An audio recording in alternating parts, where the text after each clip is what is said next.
Hello les filles, on se retrouve aujourd'hui pour une nouvelle vidéo YouTube. Ça fait longtemps. Non, ça faisait pas si longtemps que ça, c'était samedi dernier. D'ailleurs, si tu ne l'as pas vu, je t'invite à y aller, ça fait toujours plaisir.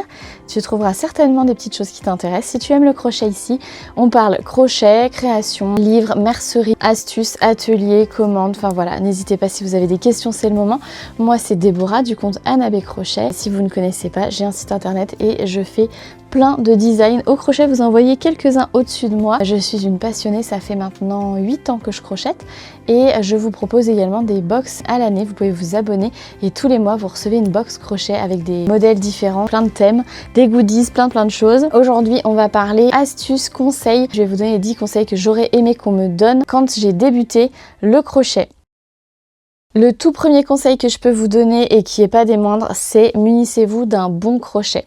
Alors ce que je dis, c'est que quand vous commencez, vous savez pas encore si vous aimez le crochet, vous savez pas si vous allez aimer, si vous allez accrocher avec cette technique. Et dans ce cas-là, prenez un crochet pas très cher, il y en a à 1-2 euros. Vous pouvez trouver chez Action, Centre Accord, ça se trouve assez facilement. Je vous conseille tout de même de prendre des crochets comme ça avec des manches en silicone, des manches ergonomiques on appelle ça. C'est quand même beaucoup plus agréable. Il existe ce type de crochet dans le commerce, ce sont les tout premiers crochets qui sont faits, nos grands-mères crochetaient avec ça. Franchement, un calvaire, c'est difficile à tenir, plus c'est fin, en plus c'est dur, on a du mal à tenir. Alors il y en a qui ont appris avec ça, je ne dénigre pas du tout, si vous y arrivez c'est très bien, mais pour débuter moi je vous conseille à l'heure actuelle de prendre quand même avec un manche en silicone comme ça, vous serez beaucoup plus à l'aise pour maintenir votre fil, votre crochet, ça sera beaucoup plus agréable. Ça à éviter, pareil les crochets en bambou ça se fait aussi compliqué pour débuter, voilà. Après, encore une fois, c'est que mes avis, c'est que mes conseils, mais voilà, si jamais, moi je vous conseille ce type de crochet. Une fois que vous avez accroché, parce que vous allez forcément accrocher au crochet, et que vous allez kiffer et que vous allez dire, allez, je me lance, changez de crochet, vite, parce que même si c'est cool, vous avez appris avec celui-ci et vous y arrivez, vraiment je vous dis, investissez, c'est un petit investissement parce que c'est quand même, là vous pouvez trouver, je vous dis, 2-3 euros, je pense que le crochet. Là, on est sur la Rolls du crochet, c'est 10 euros à peu près le crochet à l'unité. Mais franchement, pour les heures que vous allez passer, ça vaut le coup. Donc moi, je vous conseille les crochets Tulip, la marque Tulip. Je n'ai pas de collaboration avec eux, je les vends simplement sur mon site parce que je les adore. Et à partir du moment où je suis passée au crochet Tulip, pour moi c'est, je vous dis la Rolls, et on crochette plus vite. Tout simplement, c'est pas magique, c'est juste que c'est plus fluide. Le fil glisse sur cette partie métallique qui ici est un revêtement un petit peu brillant et qui a tendance à accrocher avec le fil, alors que là il est mat et très lisse et c'est un bonheur. Il y a une petite partie ici plate qui permet de mettre votre pouce, pareil, qui change la vie. Donc voilà, il existe plusieurs coloris. Ça, après, entre les coloris, c'est vous qui choisissez. Le rouge a été conçu pour être une couleur foncée qui ne fait pas de reflet quand vous crochetez au soleil pendant vos vacances, par exemple. Que celui-ci, par contre, est toujours lisse, pareil, très mat, mais par contre, voilà, un peu plus clair. C'est la seule différence entre les rouges, les violets et les autres couleurs que vous pouvez retrouver. Après, si vous crochetez sur des créas très grosses, avec des fils très gros, les crochets en plastique sont très bien comme ça. De toute façon, vous trouverez pas autre chose dans le commerce. Et là, pour le coup, le plastique va très bien sur des très gros crochets. Voilà pour mon tout premier conseil qui n'est pas des moindres. Ensuite, ça serait au niveau de la tension du fil. Il faut pas être trop serré, il faut pas être trop lâche. C'est pas évident de trouver sa bonne tension. Du coup, moi, ce que je vous conseille pour avoir une bonne tension, c'est de crocheter. Plus vous allez crocheter, plus vous allez être à l'aise avec comment vous tenez votre fil, votre crochet, et la tension va être de plus en plus régulière au niveau de votre fil. Donc, c'est en faisant que vous allez arriver à trouver la bonne tension. Vous allez voir si vous crochetez trop lâche, ça va faire des trous entre les mailles et on va voir un petit peu la ouate de rembourrage si vous faites un amigurumi par exemple. Et ça va être assez disgracieux, ça peut être embêtant. Si vous crochetez très serré, là ça va être embêtant parce que quand vous allez crocheter, vous allez vous faire mal aux doigts à force d'essayer de passer dans le trou et de pas y arriver tellement c'est serré. Donc il faut arriver à jauger. Moi je vous conseille de crocheter plutôt assez lâche au début et plus ça va aller, plus vous allez serrer en disant je suis à l'aise, allez je tends un peu plus mon fil, je serre un petit peu plus. Si vous crochetez très serré dès le départ, vous allez avoir du mal à vous relâcher par contre sur la suite. Voilà pour mon petit conseil tension. Après, il existe aussi des petites choses qui peuvent vous aider, comme ces petites bagues guide fil. Vous la mettez sur votre doigt et vous enroulez le petit fil à l'intérieur de la tête de chat ici. Et ça vous permet d'avoir votre fil qui se déroule facilement sans que vous ayez à le maintenir.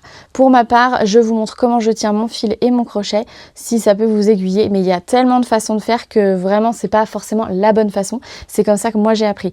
Il y a plusieurs façons de tenir son crochet notamment. Vous pouvez le tenir comme un stylo comme ça ou plutôt comme un couteau comme ça.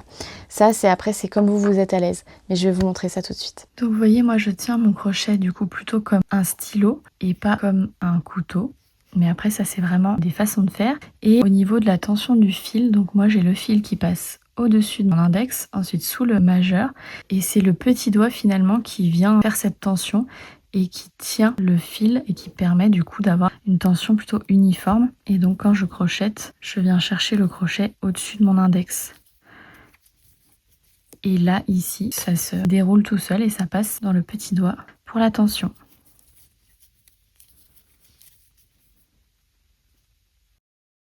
Mon troisième conseil pour débuter le crochet, c'est de partir sur un projet qui vous donne envie. Ça, c'est hyper important. Si vous avez l'envie, déjà, comme tout dans la vie en fait, vous allez avoir plus de facilité à le faire.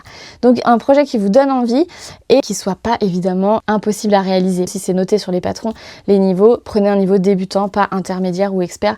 Sinon, vous allez vous dégoûter et vous allez dire bah j'y arrive pas, c'est foutu pour moi, alors que vous êtes juste pas parti sur le bon projet. Moi, je peux vous conseiller des petits projets faciles. Ça va être par exemple les minis. C'est des projets qui sont petits, qui sont rapides et vous voyez un résultat rapidement. Vous voyez, c'est des petits personnages comme ça, ils sont adorables. Voilà, il y a différents niveaux aussi, mais ce sont des petits projets sympas à faire en amigurumi. Ce que je peux vous conseiller, l'idéal de chez l'idéal, c'est de partir sur un kit débutant.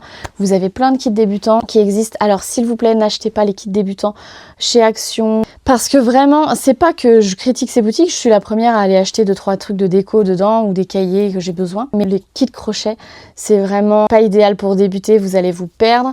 En fait, ils traduisent des patrons en anglais, en français, du coup les traductions sont mauvaises. Vous allez vraiment y passer un temps fou à essayer de décrypter et pas du tout agréable. Donc je vous conseille, pour pas vous dégoûter, prenez des kits débutants chez des créatrices qui sont passionnées de crochet. Bon, je me place à ce moment-là puisque je vous dirais, comme moi, je fais des kits débutants, je vous propose des kits débutants. J'ai plein de clientes qui ont commencé avec mes kits débutants.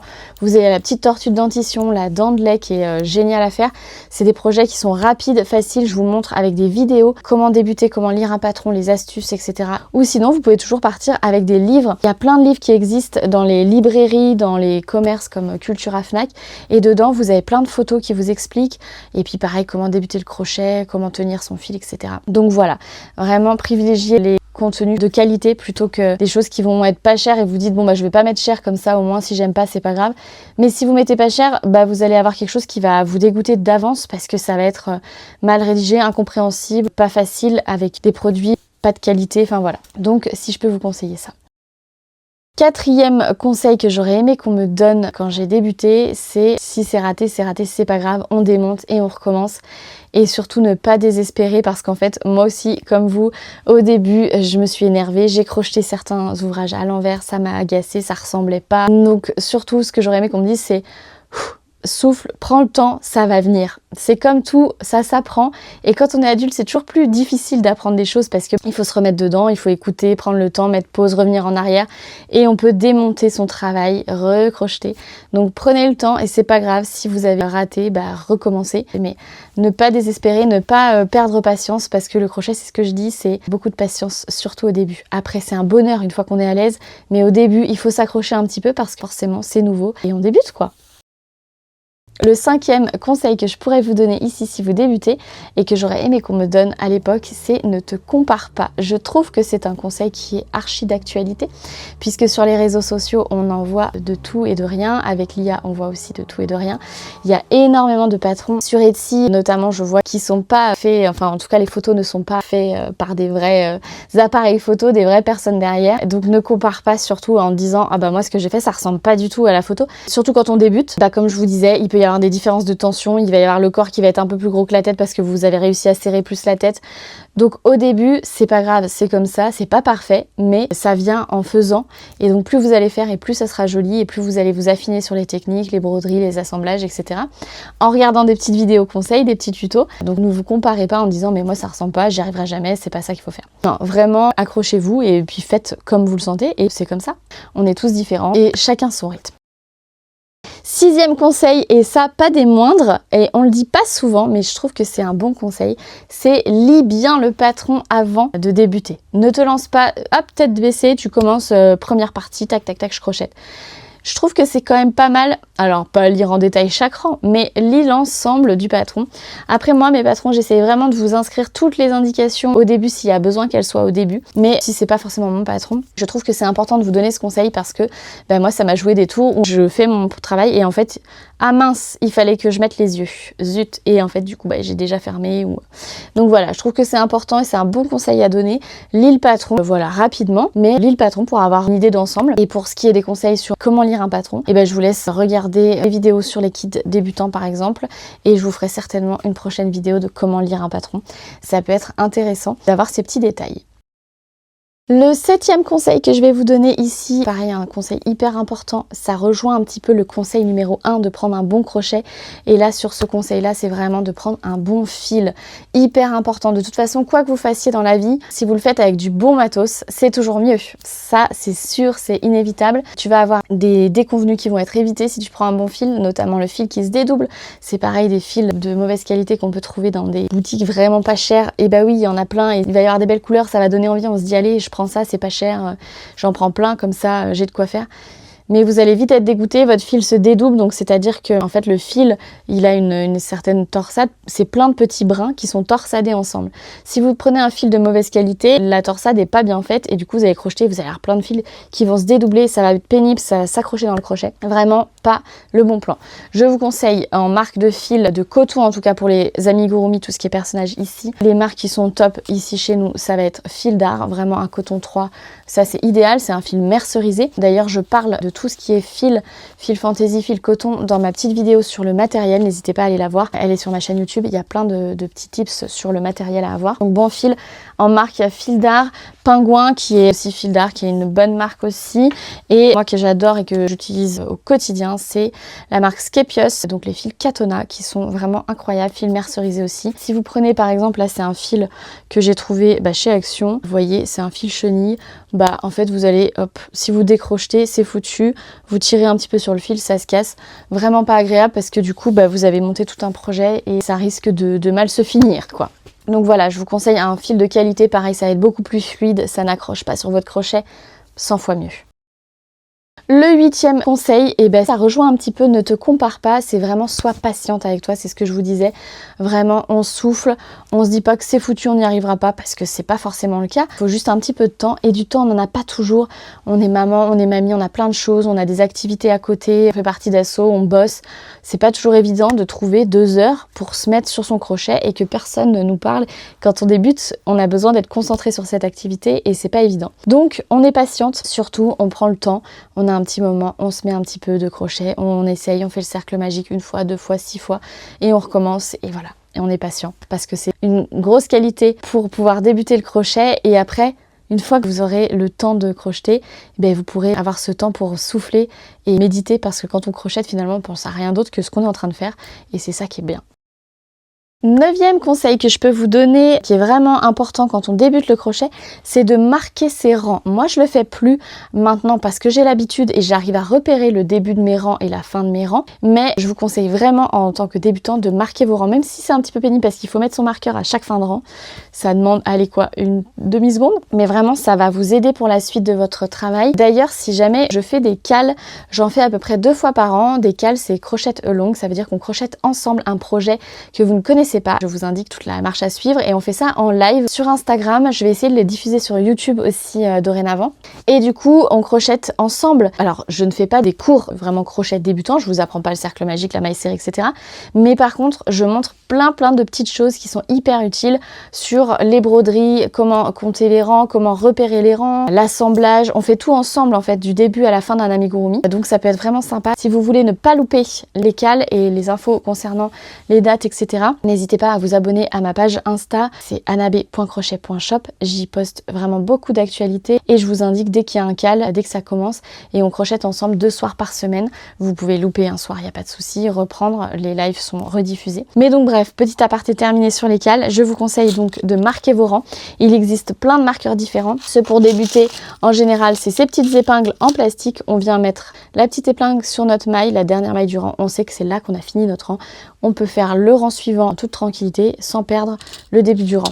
Il existe aussi des marqueurs comme ça un petit peu en spirale qu'on vient glisser dans sa maille, et il existe des marqueurs très jolis qui sont des petits marqueurs comme ça mousqueton. Moi je les ai fait customiser à ma marque avec mon petit caneton phare Anabe et mon petit logo ici. Vous venez mettre juste votre petit charme à la maille et puis ça marque votre maille. Donc voilà pour les petits marqueurs de maille. Moi je mets aussi parfois un fil, juste un petit bout de fil. J'ai pas pris mon marqueur, je l'ai pas sur moi, zut, je l'ai oublié. Je coupe un petit bout de fil d'une couleur différente de ce que je suis en train de crocheter. Je le mets autour de ma maille et ça marque ma maille. Et après avec l'habitude ça vient, on n'a plus besoin de marqueur, on arrive à repérer le début et la fin de nos rangs. 10e conseil pour vous, ça va être, et ça c'est pas évident, donc j'avoue que celui-là vous avez peut-être pas trop l'aimé, ne serre pas trop ton cercle magique quand tu commences ton travail. Le cercle magique, pour celles qui ne sauraient pas, c'est le petit cercle qui débute. Vous voyez ici, chaque ouvrage en spirale, le tout premier petit cercle ici, c'est ce qu'on appelle le cercle magique. En fait, on vient faire un grand cercle, on tire dessus et ça resserre, c'est pour ça qu'on dit magique. Il passe de grand à tout petit et il permet de commencer tous les ouvrages en spirale. Pour info, c'est le point que je dirais qui est le plus technique finalement au crochet et c'est le premier point qu'il faut apprendre. C'est ça qui est un peu compliqué dans la pratique du crochet, mais il existe plein de techniques pour apprendre le cercle magique. Ce que je vous conseille quand vous avez débuté votre cercle magique, c'est de ne pas le serrer trop tout de suite, parce que si vous serrez trop, on retourne sur le conseil de ne pas trop serrer votre fil. Vous allez être embêté pour essayer de piquer la suite du travail et du coup ça va vous dégoûter, vous dire j'y arrive pas ce cercle magique, ça m'énerve, ce que j'entends souvent. Alors qu'en fait, voilà, il y a des petites astuces à savoir pour le cercle magique qui peuvent vous être très utiles et dédramatiser la chose et désacraliser le fameux cercle magique. Et un petit conseil bonus, je reviens par ici parce que j'ai oublié de vous dire ça, je trouve que c'est important. Pareil, on le voit pas énormément ce conseil je trouve, et pourtant il est dans chacun de mes livres au début. J'essaye de vous le dire le plus souvent possible parce que c'est quelque chose qui m'a embêtée moi à mes débuts. C'est de savoir que au crochet, vous avez un endroit et un envers, c'est-à-dire l'endroit c'est ce qu'on voit ici, vous voyez la partie visible, et l'envers c'est ce qui va être à l'intérieur, ce qu'on ne voit pas. Et du coup au crochet, donc il y a bien un endroit et un envers sur les ouvrages. Là ça va être l'endroit et là l'envers, et c'est important de bien repérer ça dès le début parce que si vous le repérez pas et que vous faites passer votre travail sur l'envers, enfin l'envers visible, vous allez être embêté au moment d'assembler des jambes, d'assembler des pads. Donc sur ce point là, je vous invite à aller voir ma petite vidéo aussi sur l'endroit et l'envers.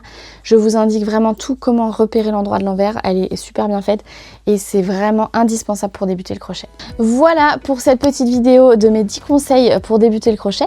J'espère que vous aurez appris 2-3 petites choses. Je vous laisse bien sûr commenter si vous avez des questions et je vous dis à très bientôt dans une prochaine vidéo YouTube.